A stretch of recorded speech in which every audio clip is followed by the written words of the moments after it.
अस्सलामुअलैकुम, मैं हूं फाइजा कुरैशी। प्रोग्राम रज़ाकाराने वतन में आपको बहुत बहुत खुशामदीद। बात को वहीं से कंटिन्यू करते हैं। बात हो रही थी गार्डनिंग की और मेरा बहुत पसंदीदा ये एक शोबा कह लें और एक हॉबी कह लें, और उसी हॉबी के बारे में मैं बात कर रही हूँ सर सैयद आरिफुल्लाह हुसैनी साहब से। जी सर। जनाब, मुझसे ज़्यादा मेरी बेगम का ये मशगला है। अच्छा। और ये उनकी हॉबी है और वो माशाल्लाह काफ़ी शी इज़ ए कलेक्टर, मतलब अच्छा, माशाल्लाह जो हैं बहुत ही अनोखे पौधों को कलेक्ट करती हैं। और जाहिर बात है वो पौधे पाकिस्तान में नहीं पाए जाते तो मुश्किल होती है, बहुत सारे कुछ अरसे जिंदा रहते हैं फिर ख़त्म हो जाते हैं, फिर दुख भी होता है। बट ये कि वो सीखती रहती हैं और करती रहती हैं, बहुत सारी चीज़ें उन्होंने की हैं। तो मैं भी उनका माविन हूँ। तो और मेरा जो वो है, एक तो ये चीज़ हमने की अपने घर में कि हमने सीवरेज के पानी को रिसाइकिल किया है।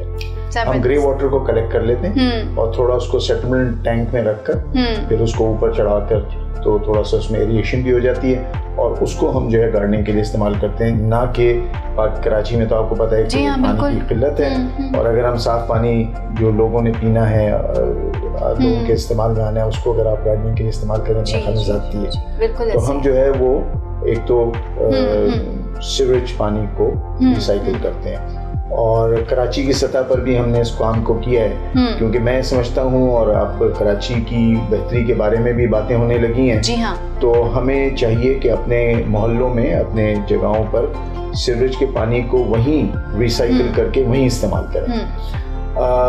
जहाँ तक ताल्लुक है, मैं समझता हूँ कि लोगों के कराची में जिनके घर थोड़े से बड़े हैं, इवन छोटे जो घर हैं, उनमें भी वो अगर सुहांजना यानी मोरिंगा का पौधा लगा लें तो वो दरख्त ऐसा है कि वो छोटे से कंपाउंड में दीवारों को तोड़ेगा नहीं, नरम उसकी लकड़ी है और उस दरख्त की हर चीज़ खाई जाती है। उसमें बड़ी शिफा भी है, ताकत भी है, प्रोटीन से वो है। और ज़्यादा दरख्त लगे हों तो आप उसके पत्ते खाते रहें, उसकी फली भी खाई जाती है और उसकी छाल भी खाई जाती है। अफ्रीकन कंट्रीज़ में क़हत आया तो जहाँ पे ये दरख्त थे तो वहाँ के लोग बिल्कुल फेमाइन के असर में नहीं गए, वो ताज़ा दम रहे, सेहतमंद रहे। तो और ये ख़ास हमारे सिंध का और जुनूबी पंजाब का दरख्त है, यहाँ पे बहुत अच्छी तरह उगता है। जानवर अगर इसको खाएं तो वो भी फरबा होते हैं। सही। तो इस दरख्त को ज़्यादा से ज़्यादा लगाया जाए। तो नेचर जो है ना वो सफाई करता है, नेचर खुद अल्लाह ताला साफ करते हैं, मगर हम इतना ज्यादा कचरा कर रहे हैं कि नेचर की जो है वो तंग आ गया है, मतलब ओवरवर्क हो। तो थोड़ा सा नेचर की मदद करें। और एंटरप्रेन्योरशिप में ये भी एक एंटरप्रेन्योरशिप है कि मोहल्ले के बच्चे मिलकर, यंग बच्चे मिलकर जिनके पास रोजगार नहीं है, वो कचरे के मैनेजमेंट कर लें, कचरा इकट्ठा करें, लोगों से ये कहें कि वो जरा सलीके के साथ उनको दें और उसके एवज उन लोगों को कुछ पेमेंट करें कचरा लेने के लिए। ये मुमकिन है। तो हम इस तरह के मॉडल्स जो हैं वो बना के अवाम में रुशनास कराना चाहते हैं। IBA भी इसको एज ए प्रोजेक्ट इंशाल्लाह लॉन्च करेगा और हम जो है वो लोग खुद अपनी मदद आपके ऊपर अपने तमाम मसाइल को हल कर सकते हैं। बिल्कुल बिल्कुल ऐसे है, बिल्कुल ऐसे है। सर शाहिद कुरैशी साहब, आपसे सवाल है मेरा कि कोविड को हम फेस कर रहे हैं लास्ट 7-8 मंथ से, इसको आप कहाँ देखते हैं? कोविड को कितना पॉजिटिव लेते हैं हम? एक कारोबार की नज़र से देखें, मतलब एक ज़ाहिरी हमारे पास एक कॉन्सेप्ट आया है या सोच आई है, या अगर हम रिज़ल्ट कहें उसको तो हम समझते हैं कि हमारा बहुत नुकसान हो गया है या हम बहुत पीछे चले गए या लोगों की जॉब्स छूट गई हैं और स्कूल कॉलेजेस बंद हैं, बच्चे बहुत तालीमी लिहाज से बहुत पीछे चले गए। आप क्या कहते हैं इस बारे? जी बिस्मिल्लाह, बड़ा मुतल्लक़ सवाल है आपका। तो कोविड के हवाले से मैं समझता हूँ कि बहुत चैलेंजेस थे, सारा चलती हुई गाड़ी रुक गई, लेकिन इसके अंदर भी इम्कानात छुपे और वो ज़ाहिर है वो वक्त के साथ साथ सामने आना शुरू हुए। और पूरी दुनिया के हवाले से अगर बात करें तो पूरी दुनिया के अंदर एजुकेशन का तरीका बदल गया और उसके अलावा सर्विसेज सेक्टर के अंदर अभी फॉर एग्जांपल हमारे एक स्टूडेंट हैं जी, खुद मुहाफिज के नाम पर ऑनलाइन उन्होंने माशाल्लाह ये जिम और ऑनलाइन हेल्थ सर्विसेज शुरू की हुई। I lost like 8 kilograms because every day 35-45 minutes हम Zoom के ऊपर वो हमें कोच करते हैं। So every day, so that was a very interesting experience। और एकेडमिक्स के हवाले से अगर आप आए तो यूनिवर्सिटीज़ बंद हो गई शुरू में और हमें मैं एक दिन बैठा हुआ देख रहा था कि वेस्ट के अंदर और यूरोप के अंदर ऑनलाइन कोर्सेज पहले भी चल रहे थे। हमारे अमेरिकी दोस्त हमें बार बार कह रहे थे 5-6 सालों से कि आप भी ये करें। बिल्कुल। तो हमें हौसला नहीं पड़ता था कि उसके लिए जो टेक्नोलॉजी और अरेंजमेंट और पैसे चाहिए थे फंडिंग, तो उसका अरेंजमेंट नहीं होता था। तो हम जो घर मेमन बना पढ़ाते हैं कि कम से कम पैसे से करें, तो समहाउ वो इस मामले में ना हमारा ज़हन उधर जा ही नहीं रहा था। सही। तो जैसे कोविड आया तो हमने अंदाजा हुआ कि वो सब काम रुका हुआ है, तो हमें रिफ्लेक्शन का मौका मिला। तो अपने लैपटॉप के कैमरे को इस्तेमाल किया, ग्राफिक्स का एक सॉफ्टवेयर खरीदा, डिजाइनिंग और वीडियो मेकिंग का काम किया, और हमने अपने ही कोर्स की वीडियोस बना ली। सही। और एक लर्निंग मैनेजमेंट सिस्टम एक साथी से जो हमारा स्टूडेंट इंक्यूबेटर था उससे लेके हमने ये पूरे दुनिया में एक कोर्स लॉन्च किया। सही। तो हार्वर्ड और वेबसन का कंटेंट हमने देखा और हमें ये मालूम हुआ कि उनका कंटेंट भी अच्छा है, लेकिन हम चूंकि इंडिजिनस और देसी माहौल में काम कर रहे थे 10 साल से, हमें मालूम हुआ कि हमारा जो कंटेंट है वो ज्यादा अमली है और वो ज्यादा बेहतर कन्वे हो सकता है एक आम आदमी को। और जो अमेरिकन कंटेंट है वो वहाँ के अमीर और अमीर तबके के लिए था। तो अल्हम्दुलिल्लाह अल्लाह की फजल से उस मौके से फायदा उठाते हुए हमने पूरे पाकिस्तान में कोर्स लॉन्च कर दिया कि इट्स फ्री फॉर एवरीबॉडी, और जो आईबी का सर्टिफिकेट लेना चाहे तो वो 5000 रुपये जमा करा दे। सही। और उसको कुछ क्रेडिट भी मिलेंगे, सर्टिफिकेट भी मिलेगा। तो अल्हम्दुलिल्लाह उस कोर्स के नतीजे में हम 4000 लोगों तक पहुंचे, और उन्होंने इन 2 महीनों में इस कॉन्सेप्ट से लर्न किया, और बेशुमार लोगों ने अपने काम शुरू कर दिया। जबरदस्त। और वो जाहिर है अपने घरों में कैद थे, लेकिन जिन लोगों के जो देहातों में थे या शहरों में थे जी, अपने अपने दायरे में उन्होंने सोचना शुरू कर दिया, और कुछ लोगों के पास पॉसिबल था उन्होंने काम करना शुरू कर दिया। तो 10-20% लोगों में हरकत आ गई, जो बाकी लोग थे वो तैयार करते रहे अपने आप को। अभी कोविड का प्रेशर रिलीज हुआ है तो वो माशाल्लाह बहुत आगे जा चुके हैं। तो इसलिए कोविड जो है ना वो हमारे लिए एक उम्मीद का पैगाम लेकर आया। एक तो IBA में हम ट्रैवल करके लाहौर जाते थे, फैसलाबाद जाते थे, वी बिकेम नेशनल। उसके बाद जो इंटरनेशनल फैकल्टी थी यूरोप, अमेरिका और जर्मनी और ऑस्ट्रेलिया, चिली, वो लोग उनको हम बुलाते थे पहले, और एक आदमी को बुलाने का मतलब है $5-6 हज़ार। तो हम साल में 2-4 लोगों को बुलाते थे। यहाँ पैसा बच गया मतलब। तो यहाँ पर नया एक्सपेरिमेंट ये हुआ जी 40 लोगों ने पढ़ा दिया। सही। 40 गैर मुल्की लोगों ने पढ़ाया, हमने भी पढ़ाया, और अल्हम्दुलिल्लाह अल्लाह के फजल से हमारा पैगाम भी पूरी दुनिया तक पहुंचा है। सही। तो मेरा ख्याल है कि ये हम 3rd राउंड इसका शुरू होगा नेशनल एंटरप्रेन्योरशिप प्रोग्राम का। तो मुझे उम्मीद है कि हम IBA हर घर के दरवाजे तक पहुंच गए। सहरा हो, दरिया हो, वादियाँ हो, IBA फैकल्टीज अवेलेबल। यहाँ की तालीम अगर BBA 30-35-40 लाख में होता है तो कोर्स उनके दरवाजों पे दस्तक दे रहा है, और बेसिक कोर्स हमारा बहुत मिनिमल कॉस्ट अवेलेबल है।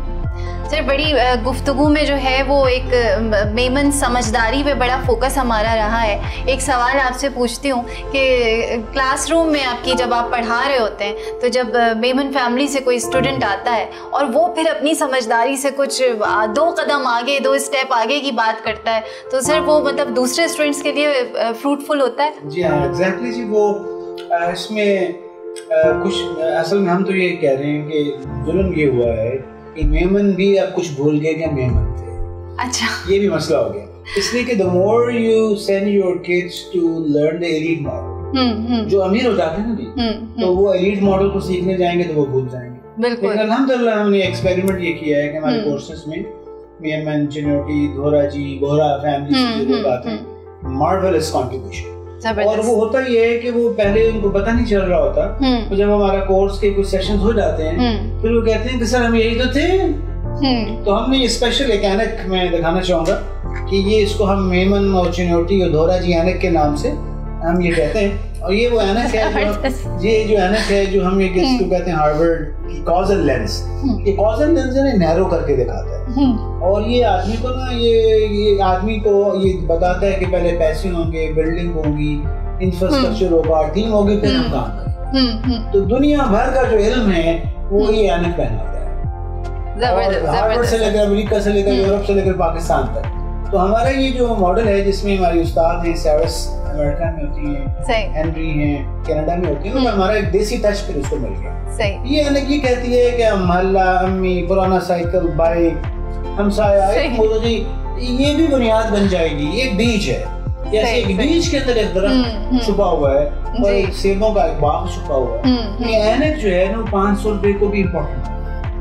जबरदस्त तो ये इससे फिर मेमन ये पुकार उठता है कि सर ये तो हमारी बात है, ये तो मेरे दादा और नाना की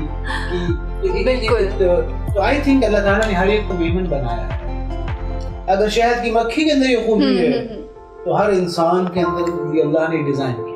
सही। तो बस बहुत शुक्रिया सर। और बिल्कुल अल्लाह ताला ने हर एक को मेहमान बनाया है, सिर्फ उसको ढूंढने की जरूरत है कि वो मेहमान कहाँ छुपा हुआ है। मिलते हैं, बात करते हैं ब्रेक के बाद, हमारे साथ रहिएगा।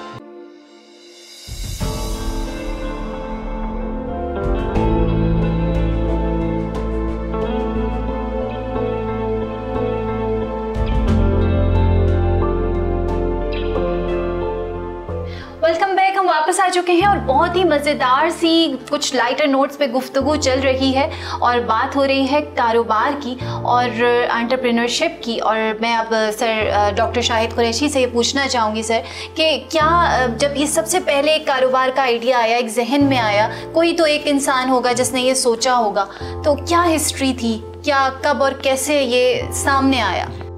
मिस्ट्री मैम, ये तो आई थिंक कारोबार की history is as old as human beings जी। और ये बेसिकली जब इंसान को एक जरूरत पेश आती है, उसको खाने की चीजें हैं, उसने पहनने के लिए कपड़े चाहिए, जूते चाहिए, तो अब शुरू के जमाने में तो शायद हर आदमी सब काम कर रहा था जी। हाँ। जो आबादी बढ़ी तो फिर इंसानों के पास पॉसिबल नहीं रहा कि वो हर चीज कर सके। सही। किसी को जूते चाहिए, खाना चाहिए, गाना चाहिए, तो यहाँ से ट्रेडिंग का आगाज हुआ और बार्टर का जो कॉन्सेप्ट है, चीज के बदले चीज, तो फिर ये ग्रो करते करते जब इंसानियत में और डेवलप हुई तो ये फिर करेंसी कॉइन्स की शक्ल इख्तियार की और करेंसी की शक्ल इख्तियार की गई। सही। तो ये कारोबार था, तजारत था, इसको फिर एंटरप्रेन्योरशिप की जो शक्ल है, इसमें जिद्दत और क्रिएटिविटी थी जी, इसमें साइंस ने बड़ा रोल प्ले कर दिया और टेक्नोलॉजी ने, और इसके हाजिर में इंटरेस्टिंग चीज जो हुई इंटरनेट ने और टेक्नोलॉजी ने इसमें बहुत ज्यादा एक्सेलरेट कर दिया जी। और इसने तो हर चीज को बदल के रखा, तो उसमें हमारे तो कारोबार की जो शक्लें मुख्तलिफ बनती चली, ऐसी अजीबोगरीब शक्लें बन के आ गई हैं, बिजनेस मॉडल्स हैं कि ये आदमी पहले सोच नहीं सकता। ये इसके मुख्तसर सी हिस्ट्री है। तो इसका जो इम्पैक्ट है ना हमारी समाजी जिंदगी पर बहुत बड़ा है, जिसको हम हल्का सा हाईलाइट करना चाहूँगा कि कैरियर्स का जमाना खत्म हो रहा है। Careers are moving into jobs and jobs are moving into tasks। ये जो 30-40 साल की नौकरी का जमाना था ना, ये मादूम हो रहा है। एक बड़ा खतरनाक पैगाम है यूनिवर्सिटीज के लिए, एजुकेशन इंस्टीट्यूशंस के लिए जी। All universities are preparing people for careers।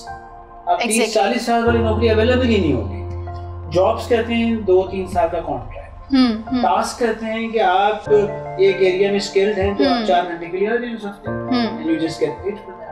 तो अब पूरी दुनिया मूव कर रही है गिग इकोनॉमी की तरफ, टास्क की तरफ। ये एक बहुत इंटरेस्टिंग चेंज पूरी दुनिया में आ रही है कारोबार के हवाले से जी जी। वो जो पुराने जमाने में जो हमारे यहाँ मशहूर था, लकड़ी वाला, कमीशन वाला, तजारत वाला, ये 1800 में हर शोबे से आदमी को पुकारा जाता है। तो हमें ये लग रहा है कि हम वापस उसकी तरफ जा रहे हैं, जहाँ पर 9 to 5 जॉब्स बहुत कम होती चली जाएगी। आदमी के पास गिग्स, गिग कहते हैं इसको, टास्क्स होंगे और उसके बाद 4-5 स्किल्स होंगी, plumbing, designing, programming, consulting, speaking, और वो जहाँ मौका मिलेगा वो जाकर वो अपनी अर्निंग करें। सही से इंटरेस्टिंग कारोबार की डायमेंशन सामने आ। क्योंकि सर बिल्कुल आपने सही कहा, हमारे यहाँ जब एक बच्चा ग्रो करना शुरू होता है, जब वो बड़ा होना शुरू होता है, तो हमारी सबसे पहले तो सोच पेरेंट्स की होती है कि अच्छे आपको स्कूल में एडमिशन करवाना है और उसके बाद जो है वो आपने उसके जहन में डालना है तुम्हें डॉक्टर बनना है, तुम्हें डॉक्टर बनना है या इंजीनियर बनना है, तुम्हारे अब्बू इंजीनियर है तो तुम्हें भी इंजीनियर बनना है। तो ये सोच जो है वो ख़त्म हो रही है। सही। I think when parents have to be prepared, schools have to be prepared, and universities have to be। सही सही। तीनों को इसके तैयार होना होगा, अदरवाइज अभी हमारे पास बहुत टॉप नॉच यूनिवर्सिटी के बच्चे भी आते हैं, 30-30 लाख रुपए खर्च कर चुके हैं अपनी डिग्री पे, और उनको ये मार्केट 25,000 देने के लिए तैयार है। सही।